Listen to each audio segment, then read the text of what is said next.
Hello, my name is Jarrod Fairclough. And I'm Joe Hennis. And welcome to Introduce Our Guest Star, a podcast for toughpigs.com. In this show, Joe and I are taking it in turns to surprise each other with that week's guest, and this week it's my turn. Joe, you have no idea who I'm bringing on today, do you? Not a clue. We have not discussed anything. You haven't given me one clue except for the fact that the person is alive, I guess? Yeah. Look, we thought it might be fun to, before revealing our guest, let the person in the dark ask a few questions to see if they can't figure it out. Joe, have a guess. All right, well, the first question I think that we're going to ask every time is it's our version of, what did we say it was? People, place, or thing? Or animal, vegetable, mineral. Right, Yeah. so I'm going to ask, is this person most commonly associated with Sesame, Muppets, or Henson? Sesame.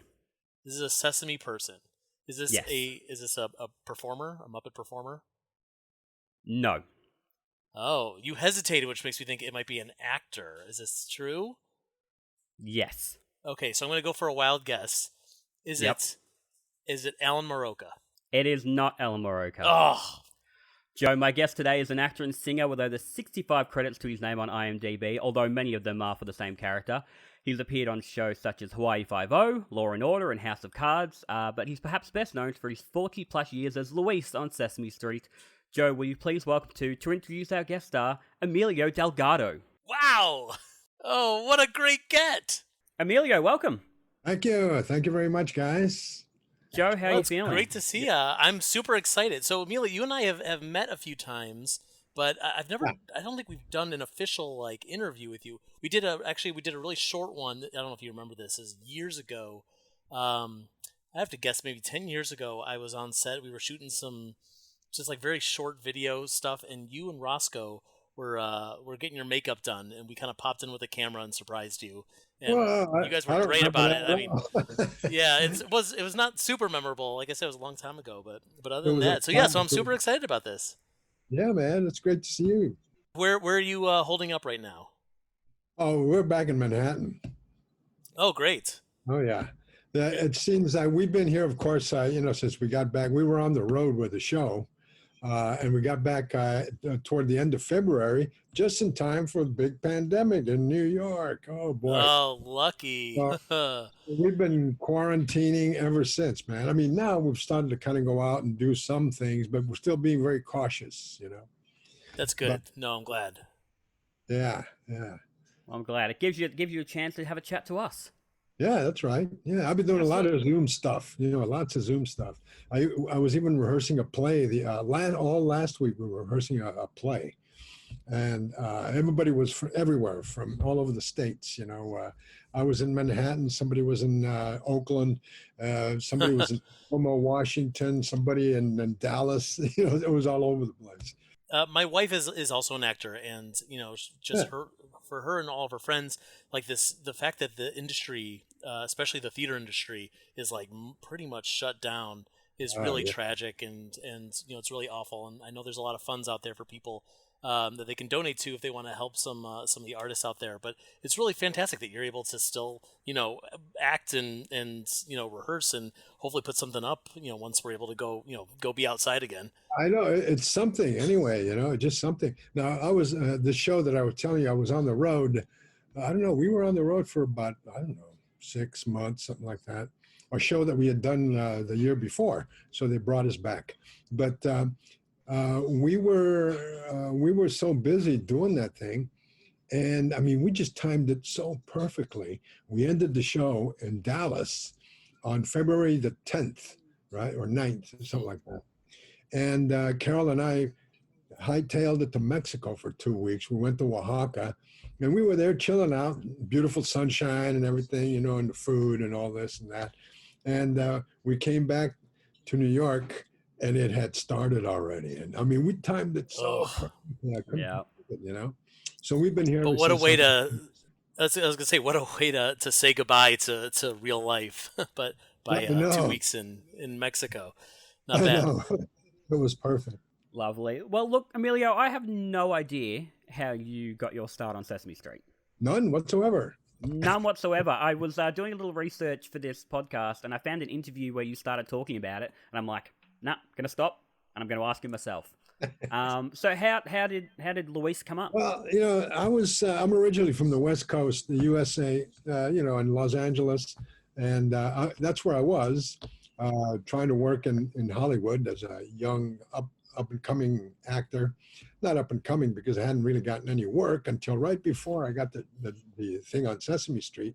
The year before I got the Sesame Street gig, I had started to work professionally, which was like, it was a big year. Uh, I started working television. I did some theater. Of course, I'd been doing theater all along, but this was like professionally union theater, right?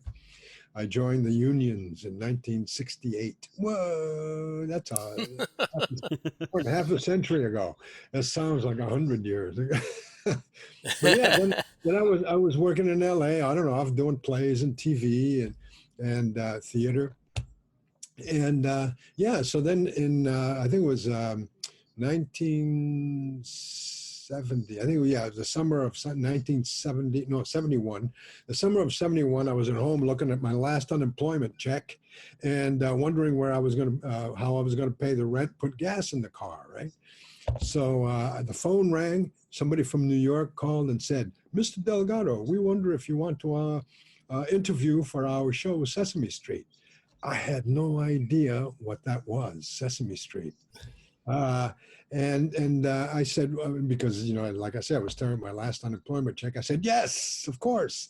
And so the executive producer went to Los Angeles from New York and interviewed me. And it was the initial guy was the executive producer. And he said, thank you very much. I interviewed with him. I didn't audition. I didn't sing, dance, none of that stuff. And he said, thank you very much. We left. I didn't hear from him for about a month, so I just kissed it off. As any actor would, you go to an audition or an interview. If you don't hear back in a month, I mean, you haven't got it, right? So you just kiss it off. But then about a month later, I got another phone call. Same people wanted to know if I would interview with the executive director of the show, John Stone.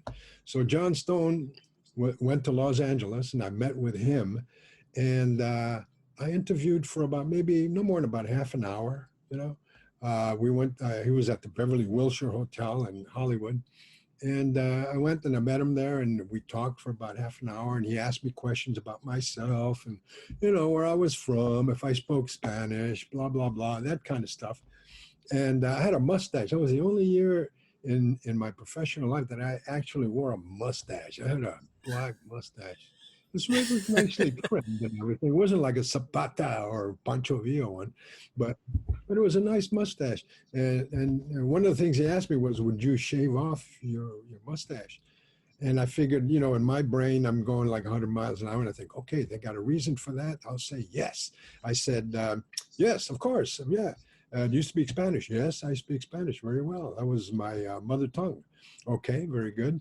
He didn't know any Spanish. Even if I would have spoken in Spanish to him, he wouldn't have understood what I said anyway. But just by the sound of it, I guess you could have guessed that I spoke. But after about half an hour, he just looked at me and he said, well, if you want to work with us, be in New York October 11th. We'll send you a ticket and a contract. And I said, okay. And that was it. That's how I got the job. I mean, I didn't have to sing, dance, audition, none of that stuff. And later on, I in talking to all of my other colleagues on the show, all the live actors on the show, they actually had to do auditions, like they auditioned with children or with Muppets, or they had to sing a song or do this or improvise this, improvise that. I felt so lucky that I didn't have to do any of that. I got the job just from personality. Hey, what a good Do you think you would have not gotten the job if you had to do a scene with a Muppet? In those days. I mean, I think I'm a pretty spontaneous kind of guy, and you seem like it. And I have a pretty good sense of humor, so I would have gone back and forth real good, I think. So then, how did you find when you first started working with a puppet? Well, I had never worked with puppets before in my life. I mean, I had seen puppet shows, and I hadn't seen Muppets, though. Like when you put the thing, and I had seen string puppets and stuff like that, shadow puppets. but I'd never worked with anybody with those Muppet things, But the amazing thing about it is that as an actor, I suppose as an actor, you really do have to have that talent of suspension of disbelief sometimes. I mean, you have to have that, right? So I think that's what really got me through the first few times that I worked with Muppets on the show on the set, is that suspension of disbelief. I mean, I just went with it, and they were like real people.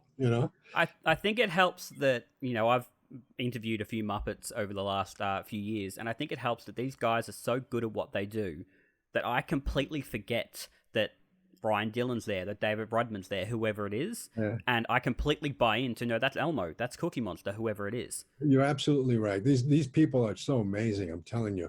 And of course, I had the privilege of working with Jim Henson and all those guys, they're Richard Hunt and Jerry Nelson and all those guys that were the original Muppets on the show that had worked with Jim. And I mean, it was just an astounding thing what they could do. And there were these guys lying on the floor and with their with their hands up this sock puppet, and then reading the script down and underneath the table, and with all of this expression and telling jokes and doing this and that and expressions on the Muppets and everything. It was an amazing thing to watch and experience. It really was. That's incredible. So when you guys were doing like 120, 130 episodes a year, I assume you were filming year rounds with like no breaks and, just like straight through, probably making a lot of mistakes on camera because there's no time to go back and fix things. Did you feel like you had like a lot of free reign in those days to just kind of cut loose and do what you need to do? Actually, not really that much, because of course, there was a curriculum that the writers had to write with or from. And there was the lessons that we had to teach within that particular script of that particular day. And John Stone, of course, was our main director on the show, and he was a stickler for sticking to the script. Although we were like a bunch of cats running around loose, and we sometimes got out of hand. But God, John Stone always brought us back. He got real serious, brought us back. But we always came up with the joke, and then the writers were terrific at that time, also. I mean, not that they aren't now, but at that time, they were the original ones, who were all comedy writers, right, from TV and other places. And they supplied us with all the jokes.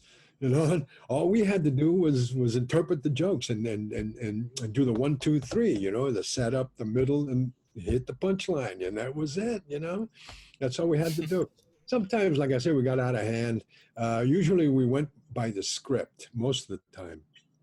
But because I was one of the two people, Sonia Manzano, who played Maria on the show, also every once in a while would throw in some Spanish, as I would, and then somebody would say, "What was that word you said? What did you say?"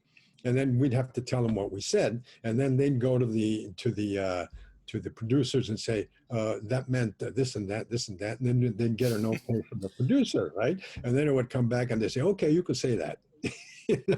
So when Big Bird walked into the Fix-It shop one time, and I turned around and said, "Pájaro," and everything stopped. "What did you say?" I said, "Pájaro." "What does that mean?" "It means bird." "Oh, bird. Oh, okay, you can say that. Sure." Do it again. He came up, walks through the door. "Hey, pájaro." There it is. Great. He just sort of made it up. And you said that obviously you came up with Sonia Manzano, but you also started with Raul Julia, who's your co-owner of the Fix-It shop. Yeah. That was an amazing thing. Of course, being totally brand new in New York and Manhattan, I didn't know any of the actors in New York, so I hadn't known Sonia or Bob or Roscoe. Well, Roscoe wasn't on there when I first got on. It was a different Gordon. But I didn't know any of the other actors because I'd never worked in New York, as an actor. So So all these people that were, what was the question? I forgot. Oh, it's about Raul Julia. Oh, Working with Raul, Raul yeah, Julia. Raul. Yeah. So I didn't know Raul, and Raul was just then sort of coming up, and he was working with the New York Shakespeare Festival, right? And he was doing pretty good there, and he got hired to do Sesame Street as the fix-it shop owner. And I came on, and I guess they were trying out different people to see how everybody got along, you know. And we didn't get to do anything because as soon as I came on, he went off to Broadway and became a big star, you know. So, and then from there, of course, he went into film and all that, became a big star in movies also. So we just kind of crossed paths on Sesame Street, you know, just like that. And there were several other people that they tried out, but there's some reason I'm the one that stuck. Well, it's good to know that you obviously don't feel bad. That you ended up, taking care of the fix-it shop for the next 40 years, and Raul was out on his butt. No, but I have to tell you, you know, that whole time that we were doing that show, that I was on that show, it was such a fun thing to do. I mean, you love to go to work when you're doing something like that, and you're working with these fabulously talented people, you know. Every day was different, and everybody, there was a surprise every day, you know, of something or someone. And so you wanted to show up. You wanted to do this show and sing and dance and do comedy, all the things that we had learned in school, you know, to do. So there we were doing it. Yeah. Well, you mentioned Sonia. Obviously, Maria and Luis was such a big part of the show for so long. Originally, Maria and David were an item, and then obviously Northern left the show. At what point did that sort of become, all right, well, now it's going to be Maria and Luis? Yeah, good question. I'm thinking back to maybe, around mid 80s, something like that, 84, 85, something like that. Dulce Singer, our producer, came up to me and she said, Emilio, I want to talk to you about something. She says, we have an idea. What if Luis and Maria sort of become an item on the show? You know, they fall in love, they get married, they have children. And it totally threw me back, you know, because I had never given that any thought at all whatsoever, you know. So I thought, well, yeah, I mean, why not? I mean, here you have the two Latinos on the show, and that's what Latinos do. They get married, have kids and families and what have you. So why not, you know? So that was a new thing that had come on the show, and it really kind of like it was invigorating for the show because that whole story of Luis and Maria went on for, I don't know, 4 or 5 years, maybe longer, you know, with the baby being born, you know, and well, of course, the wedding before. I mean, that was a big thing. It was like making a movie. We rehearsed that. There were about 2 or 3 different shows that led up to the weddings episode. And it was like making a film, you know. We were out on location in Manhattan and all different kinds of places, you know, and then we did the whole wedding thing. That was totally in the studio. Sure looked like it was outside though. It was amazing. And there was a big to-do. And Elmo came down the aisle with the ring, and tra-la, you know, there it was. I find that's one of those things where it's like 3 o'clock in the morning. I've gotten up to get a glass of water, and I don't know why, but I'll have like Elmo's little number that he sings during that part about that, like losing the rings. That will pop in my head at like 3 o'clock in the morning. Don't lose the ring, or don't drop the ring, Elmo. Don't drop the ring. Yeah. You're right though. That whole week's worth of engagement to wedding, it really reads like a film. I mean, like it's like a film that's been chopped up into little pieces and spread out over the course of a week. But well, of course, yeah, it was John Stone was directing it, you know, and he was a genius at anything that he did. Of course, you know, he could do anything.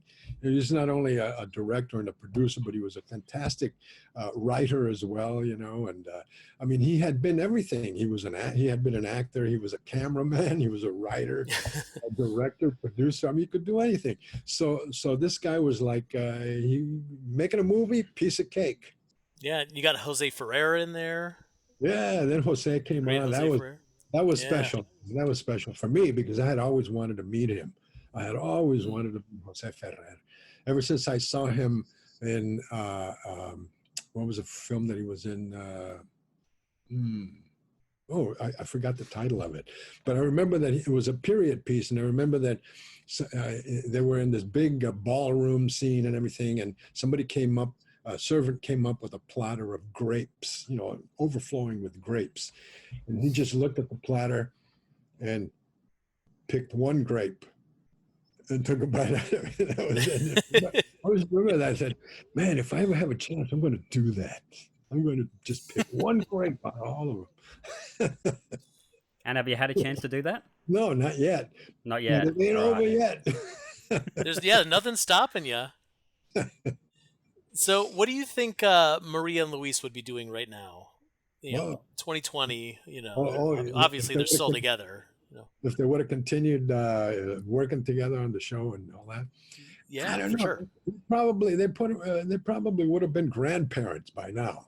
Oh Mm. yeah, they would have been grandparents, and of course that would have been a great thing, as that whole thing of family, and just the progression of everything, how it goes, and that would be a lesson for any kid.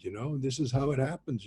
People marry, they have a baby, then next the baby has a baby, and then it goes on and on. So Yeah, yeah, and it's true because especially Maria and Luis, who the Muppet characters obviously don't age; they're stuck where they are. So yeah, if we're going to be showing anyone having any sort of big changes in their life, it's got to be the humans. And Maria and Luis specifically, like we have seen them go from dating to engaged to married to yeah. having children to start. They started a business together. They I mean it goes on and on and on, and like all these highlights of anyone's life is really reflected specifically with Maria and Luis, and almost none of the other characters.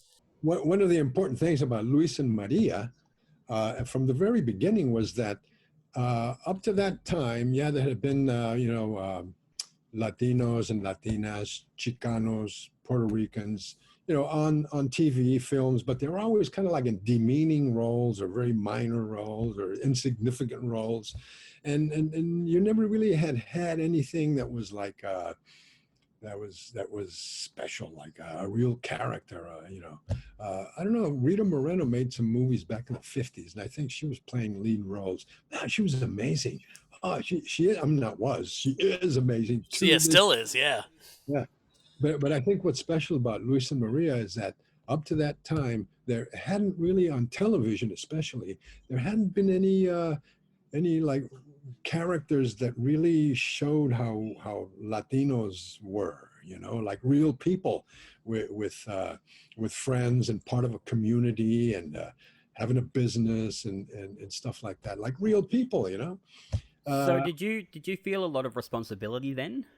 Actually, not really. I mean, it goes way back before Sesame Street in terms of me trying to involve myself and trying to change what I was just saying about Latinos not being in the media.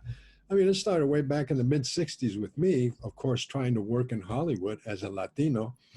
And in 1965, there were no Latinos on the air, or in film, television, except for Cesar Romero, Anthony Quinn, Ricardo Montalban. I mean, those were the three guys that were the mainstays, right? But they had been working from the '30s and '40s on through, and they had established careers in the industry. But in terms of new people coming on, there was not too many young Latinos and Latinas coming up that were that had any roles, meaningful roles on television. And so I was part of different groups in Los Angeles, actor groups and media groups, speaking to the Producers Guild and the Directors Guild and the SAG. And I mean, we went around to everybody saying, hey, you're not representing us, this, that, the other.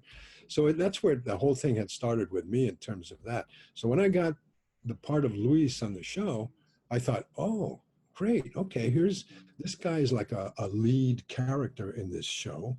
And he's a real person, He's not a bandit. He's not a gang member. Any of those stereotypes that had been up to then. So I was very pleased with the fact that he was like a real human being. I was representing a real human being, and I happened to be Mexican American. So that was important to me. Yes, and in terms of responsibility, I guess, yeah, in a way, I felt responsible, part of that whole movement to change things. Yeah. What a great opportunity to be able to not just portray that on television, but like specifically for preschool kids, and for such a long time where you really affected generations of adults. I mean, really, and taught them that the Latinx community is they're real people. Yeah, yeah. And I think, the Sesame Street in so many ways was such an amazing phenomenon in that, I mean, I've always looked at Sesame Street, I mean, and the TV screen there, it was a window to the world for all these kids. I mean, they saw things on our show that some of those kids had never seen before, like people of other colors, other things that people ate differently in other places. They dressed differently. They talked different languages. But in the end, they were all human beings. But there were differences, and these were the differences that we were showing them and expanding their world view, I guess you might say, and their imaginations. And that's, I think, one of the main things that was important about Sesame Street at the time. Yeah, we taught the ABCs and the 1, 2, 3s and all that, but there were a few other things that we taught that were important also, like expanding a child's worldview. And that's great. That's so important. So thank you for doing that. Yeah, hey, you're welcome. Speaking of performing these kinds of roles, you also did a lot of acting outside of Sesame Street. Was it difficult to be such a familiar face on other sets or other TV programs where you're doing like an episode of Lou Grant or House of Cards and people are going, yeah, but that's Luis. Yeah, I don't know what the perception was. I mean, all I know is that as an actor, that I got hired to do these other parts. So apparently, I didn't think that I was being like stereotyped into a child program performer. Because I did do a lot of stuff. Lou Grant, and a lot of, in those days they were doing a lot of Indian pictures. I did a lot of Indians on horseback out in the country somewhere, and in the mountains and all that stuff. And yeah, so I mean, I got to do a lot of stuff, other stuff on television besides Sesame Street. And one of the reasons why that was is because during the time that I was on Sesame Street, or part of the time anyway, I was always going back and forth between New York and Los Angeles. So when we finished Sesame Street in New York after 6, 7 months, whatever it was, man, I was on a plane. I flew back to LA, and I had a job waiting for me there, whatever it was. And that was amazing. I was working both coasts, as an actor. Were you That's living great, yeah. primarily in New York or LA at that point? Well, I had gone back and forth. I've been, my wife Carol and I have been in New York now for 35 years? This is the last time we moved. No, it was 21 years ago. We moved back to New York. We had been living in Oregon for about 7 years. But I mean, it's like we had being both of us from the West, it was a draw to go back, and smell the pines and go to the beach and all that stuff. I mean, right now, it's god awful what's going on out there. Hopefully it doesn't go on forever. But yeah, there was a draw for me to go back to the West Coast, and after so many years here in New York, though, I kind of like figured it out that year-wise, I've spent almost half my life in New York. Oh my Wow. God. So On you're a and New off, Yorker, is what you're saying. Like you might be from the yeah. West Coast, but now you're a New Yorker. I'm a New Yorker. Yeah, totally. Were you That's what were it is. you ever on set of a TV show, movie, stage play, and having like a celebrity, like a notable person, come up to you and say, "Okay, I got to ask you about Sesame Street," Like Uh, I'm picturing like Ed Asner coming up to you and just being like, "Tell me everything."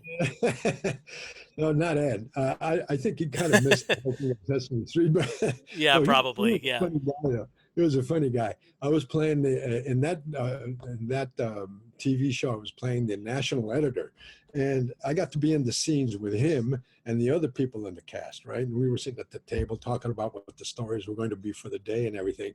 But half the time, this guy would keep us in stitches. He had some of the dirtiest jokes you ever heard in your and they were funny as hell too. Oh, that's exactly what I want to hear about Ed Asner, is that he's got a filthy mouth and that he's hilarious. That's Oh, great. he was amazing. He was an amazing actor, amazing performer. I mean, he was like he could just do it on a dime, spin around on a dime and do something. He was an amazing guy to work with, very personable and very funny. So I don't know. We lost track of what the question was. Oh, Oh, I was somebody asking about like asked celebrities. Yeah. yeah. Well, no, I can't remember anybody specifically, but people do come up or have been coming up all along, saying, when I was 5, I used to watch your show, and this was the first word that I learned, agua. And I said, oh yeah, that was what 1973 or whatever. It was. Oh, So of course, what a great effect that you've had on people. I mean, of course I hope.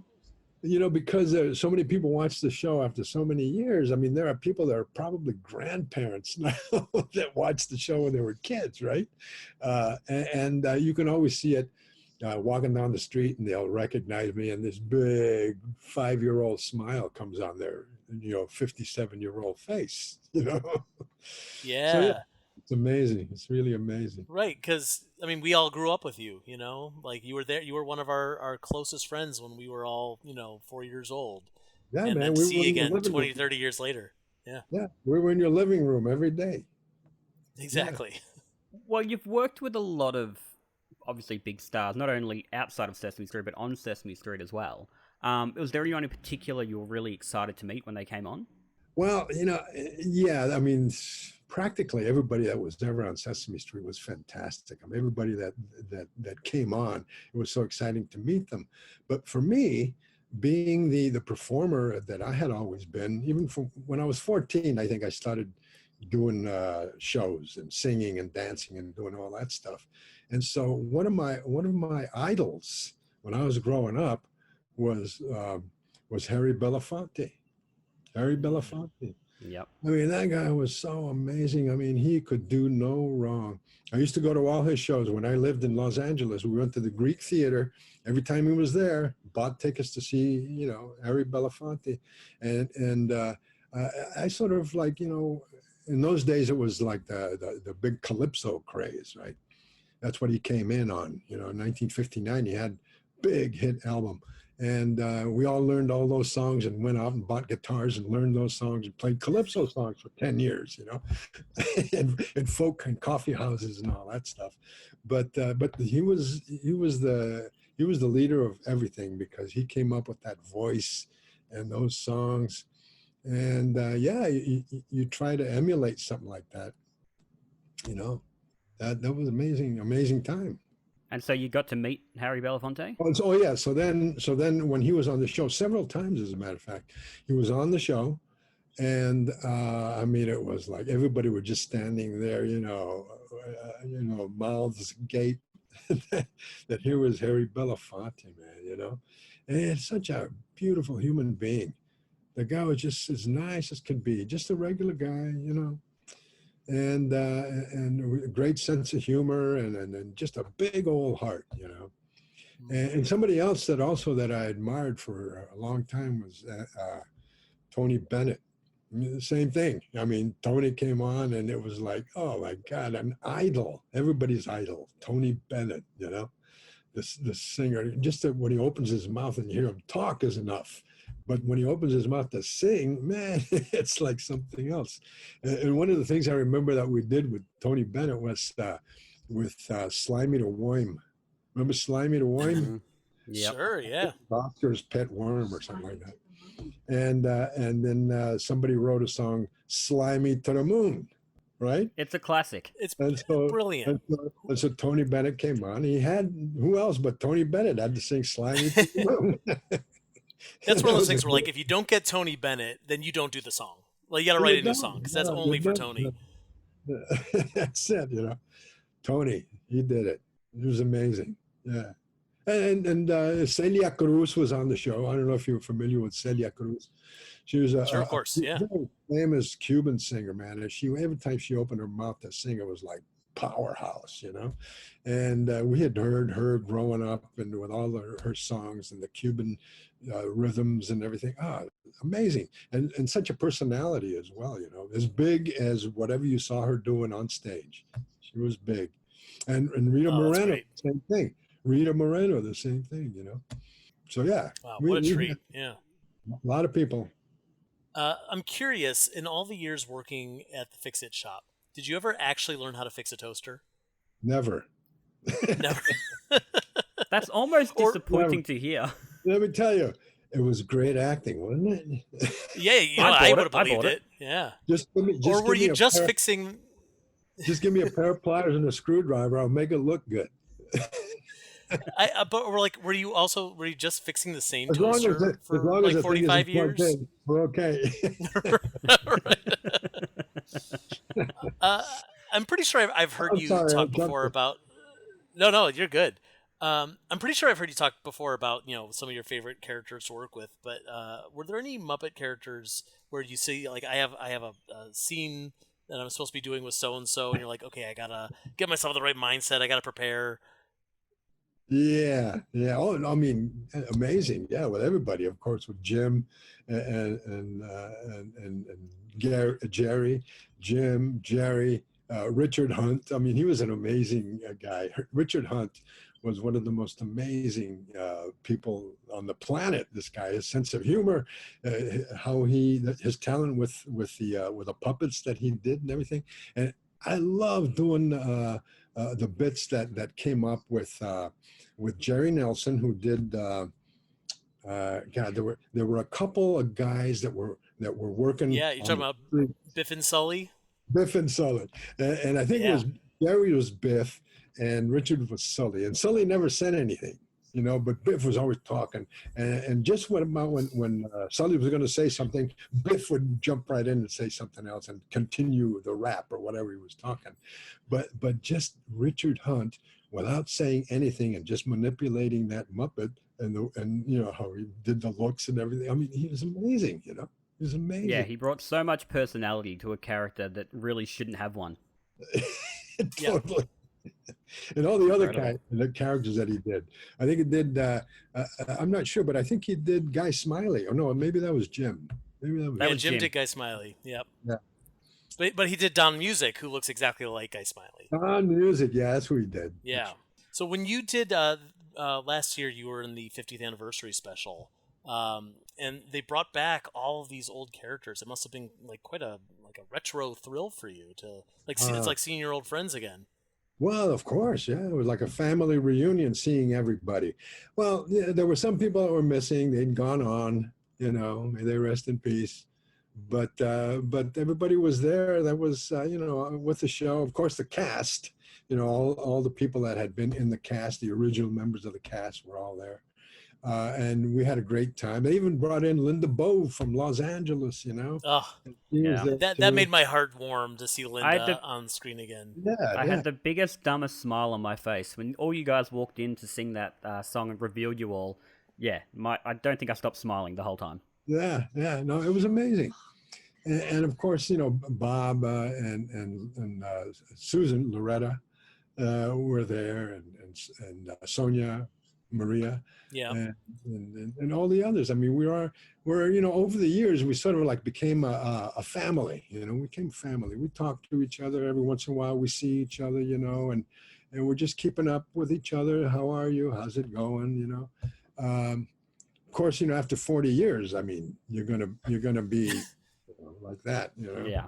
40. I mean, right, you're going to be a family whether you like it or not. Whether you like it or not, right. So, I mean, even with theater, I mean, like this last cast that I work with, I mean, we finished last 6 months ago, I guess, whatever it was.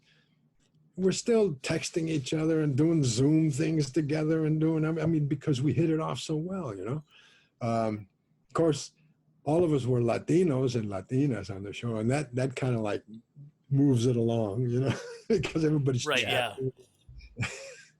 You already have something to kind of bond you together, aside from yeah, yeah, and being it was a artists and great show actors. we Yeah. did. Yeah, it was a great show we did, and we bonded with that and with the director and the writer.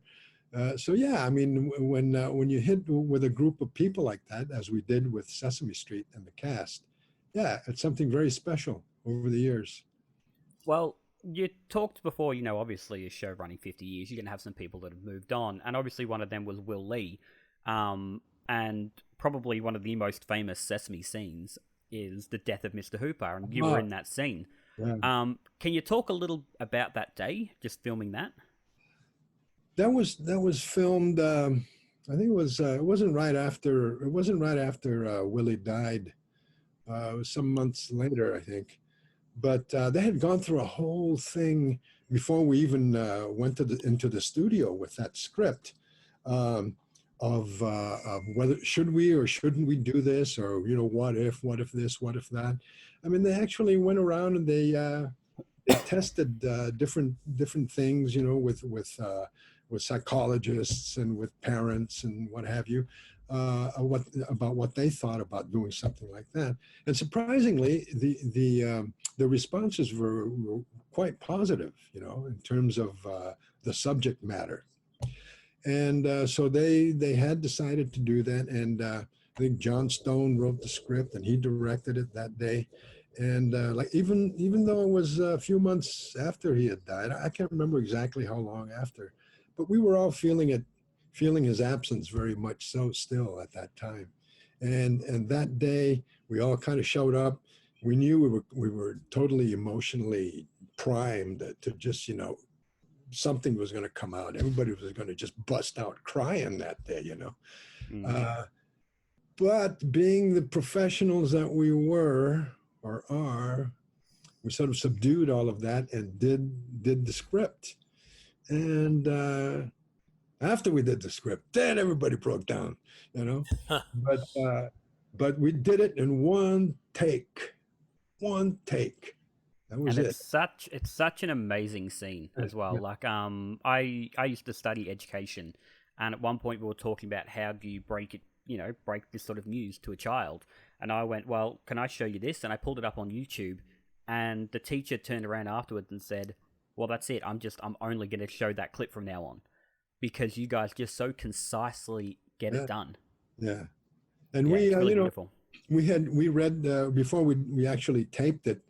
We of course we had read the script, and then we got together. And when we got together at the studio, we read it as well. And then John Stone put us through what he wanted in terms of camera angles and different shots and what have you. We did all that. We set it up, and everybody knew exactly what they were doing and where we were going to go. And I mean, it was amazing. It just worked out like magic. I mean, everybody hit their spot. Nobody forgot a line or a word or anything, and we did it. It was amazing. And as a matter of fact, after we did it, and they checked it, and it came over the speaker and said, "We did it," like that. Everybody just heaved a big sigh of relief, and Yeah. it was like something like a weight taken off of us, because we knew we had to do something like that. We had to do that. So yeah, that was one of the major features of Sesame Street, one of the major shows on Sesame Street up to that time. Well, and I was talking earlier about how Sesame Street had this opportunity to go through certain milestones and stages of life, and growing up with the show, and for Jarrod and myself to we kept with the show for for basically our entire adult lives as well, and these characters and these actors who really felt like a part of our lives. And to see someone like Will Lee, he passes, and we actually get to acknowledge it within the show is actually really meaningful for us as adult viewers now, to give us an opportunity to acknowledge him and his talents and the work he did, and to say goodbye. So I'm very grateful for that. Oh yeah, he was an amazing, not only an actor, but he was an amazing person. And I wrote a little thing on one of the things that they came out with the old school CDs one year, and each one of us wrote a little, kind of like a little couple of paragraphs, and I told the story of the last time that I saw him, and during those years, and what was it, 81, I think he died. I was back and forth. I was living here in Los Angeles, and I had just gotten back from LA, and I was on the bus, and the bus was like just crowded as could be. And I got out on the bus, there was standing room, and I was standing there holding on to the bar, and I was looking out the window and everything, and I felt this compulsion to look down, and as I looked down, sitting right in front of me was Will Lee. Wow. With a big smile on his face, looking at me like waiting, like he was saying to himself, wait till he looks down and sees me. He knew it was going to eventually look down. So I looked down and I saw him and said, well, how are you, Will? Gee, and we greeted each other because we hadn't seen each other in months and whatever. And we just had a repartee there for like less than 5 minutes, and then I had to get off of my stop, and I said goodbye to him, and he waved and everything, and just this sheepish grin on his face, and he always reminded me of a leprechaun, and I wrote on the thing, I said, are there such things as Jewish leprechauns? Just one, and it was Will, and that's it. It was him. Yeah, it was him. So that was the last time I saw him, and I'm glad that it was that kind of a memory that I had of him. That's great. Yeah. That actually reminds me a little bit of so the very first time I ever met you. This was a long time ago. I'm trying to remember what year it was. It was at least a decade ago, and me and Ryan, my Tough Pigs cohort, we were, I think, accidentally invited to an event at the Jim Henson Company townhouse. Or sorry, not the townhouse, the carriage house. And, they used to have they had parties there like once a year or so, just to kind of get people together. And so he and I went, and we felt very out of place because we were the only people who had never actually worked there. We were just, we ran this website, and they invited us and said it was okay if we came. And so we're kind of like standing in the corner, and we're going like, oh, there's Bonnie Erickson, and there's, this person and that person, and there's a Henson.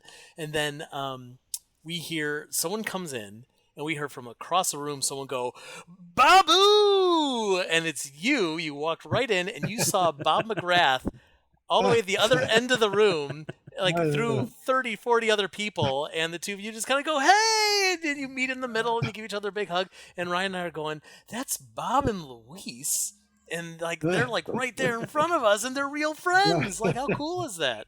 Like, that was actual friends, man, That's right. Right. Bob and I, of course, go back a long time. The reason the name, I always call him Babu, because when he was working in Japan, he was a big star in Japan for a long time. He came up with I don't know how many albums he did in singing in Japanese, for crying out loud. Maybe a couple of English songs, but he sung in Japanese, and he was a big star with the teenagers and everything in Japan, but nobody could pronounce his name in Japan. I mean, they couldn't say Bob McGrath, so they called him Baba Magura. Babu Magura. That was his name in Japan, Babu Magura. So ever since they told me that, I always call him Babu. Hey, Babu. Babu. Yeah. I just love the fact that Bob is big in Japan. That tickles me. Isn't that amazing? End. I mean, I love it. He would tell you this. He'll tell you 100 stories, but that's one of the stories that I remember him telling me, is that when he was one time he was walking in front of Carnegie Hall, and he saw Dave Connor, and Dave Connor was one of the original producers on Sesame Street, and I think Bob had just gotten back from Japan, and they came across each other right there in front of Carnegie Hall, and David said, Bob, and Bob said, David, and they hadn't seen each other for a while, and then David had an idea right then and there. He said, hey, Bob, we're doing a new show. How'd you like to audition for Sesame Street? And Bob had no idea what it was. He said, Sesame Street, what's that? He says, it's a new children's show that we're coming up with. He said, oh, no, I'm not going to do a children's show. and they talked and this and that and everything, and they went their own ways, right? And then later on, something else came up that somebody mentioned Sesame Street, and Bob said, "Oh, this is a big thing, Sesame Street," you know. So then I guess he was one of the original ones that auditioned for the show with Loretta and him and who did Gordon? Matt Robinson was there. Yeah, Matt Robinson. I don't know if he had the audition though. He was already in the room. I think he was already in there because he was a writer producer with the show as well. That's right. So he hit the ground and he took that part. But that's how Bob got on the show, you know, and then he just went on for another 45 years or whatever. You know? You know, sometimes the universe puts you on a street corner with Dave Connell. Sometimes the universe puts you on a bus with Will Lee. I feel like we're all where we're supposed to be. You know, and Dave Connell was the original person that I talked to in Los Angeles. He was the first one that went out to interview me. Yeah. And we met at it was a little mall that's still there, as a matter of fact. It was called Crossroads of the World, it's called. And it's still got that sort of sign on top with neon or whatever it is. And he hired, I guess, a small office there, and that's where we interviewed. Later I thought, wow, Crossroads of the World. Wow, that was a good name for what I was going to do. Yeah. Jeez, man. Yeah. I think we should have a big sign on there saying this is where Luis from Sesame Street got hired. It's a big neon sign. Luis got hired here. Windows of the world, Crossroads of the world. Now, obviously, we'd be remiss if we didn't talk about Jim Henson. Yeah. Talk a little bit about him, because, I mean, you know, it's easy for Joe and I to talk about Jim Henson, but we didn't know the guy. You obviously worked with him for 20-odd years. Yeah, well, you know, Jim, I got to tell you, the guy was such a genius, you know, and I mean, a beautiful human being. I mean, he was a heart of gold, you know, and easy to work with, very talented, of course, at what he did. And I always had the feeling when I was working with him that he'd be down there, you know, working with Ernie and whatever Muppet he was working with. And he'd be very concentrated, you know. I always was amazed at how concentrated he could be when he was working. And I always got the feeling that he was like, maybe had like 10 other projects on one side of his brain working, you know, and then this is what he was doing now, right?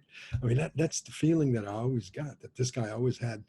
He was out there, you know, creating other stuff while he was doing this, but he was always there. He was right in the moment all the time, you know, and it was a wonder to watch him work, because he was, of course, the director of all the Muppets and all the pieces that they did when he was there, but never a loud word, never a discouraging word, as they say, none of that. I mean, he always just talked to the people, you know.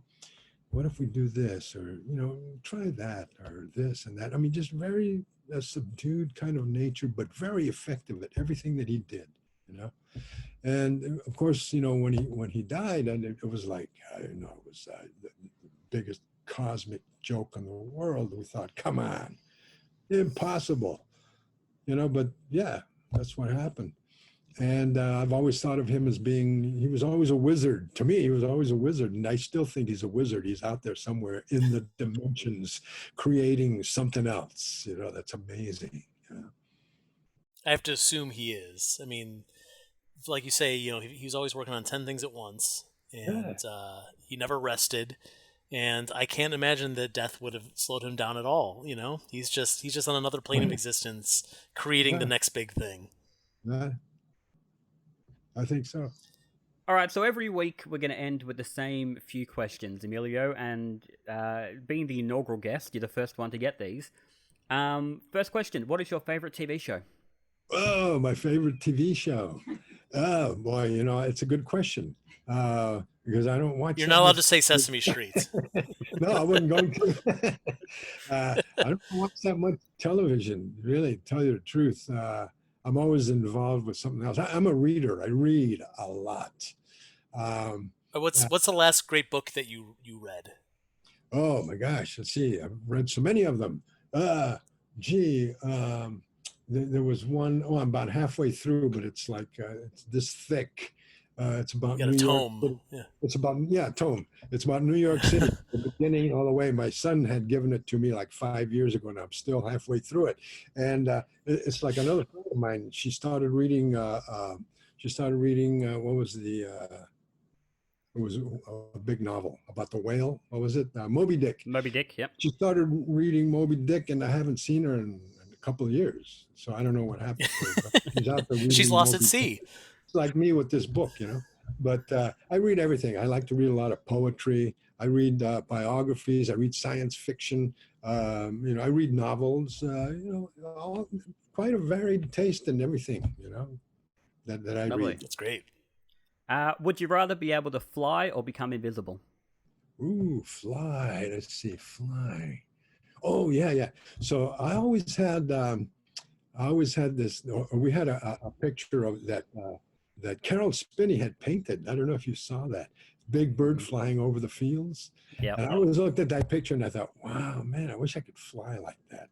Just fly over the field. Just pick up and fly like a bird. Wouldn't that be great? Soaring through the air like that and being able to just manipulate the air and your wings and flying over. That would be an amazing thing. Flying. Good choice. Yeah, Flying. I agree. Is soup a food or a drink? Soup.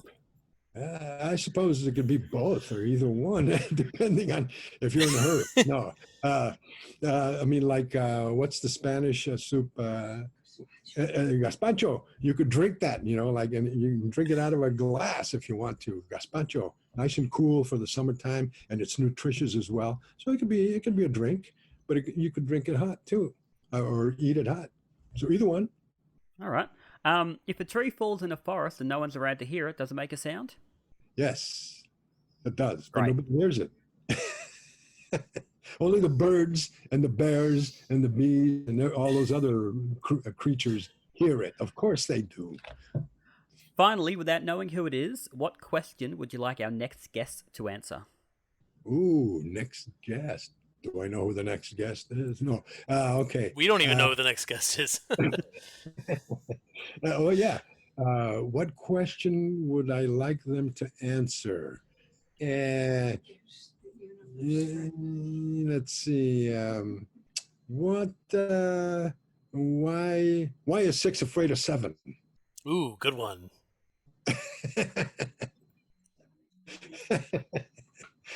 I don't know. It's one of those big bird jokes, I gotta tell you. This is gonna be like a test for them. I was always cracking up at what the Grouch was always talking about, and he would always say to me when I was complaining about something, and he would always say, "Try to imagine how little I care." The Grouch. He's a charmer, that one. Well, look, Emilio, thank you very much. This has genuinely been an absolute pleasure.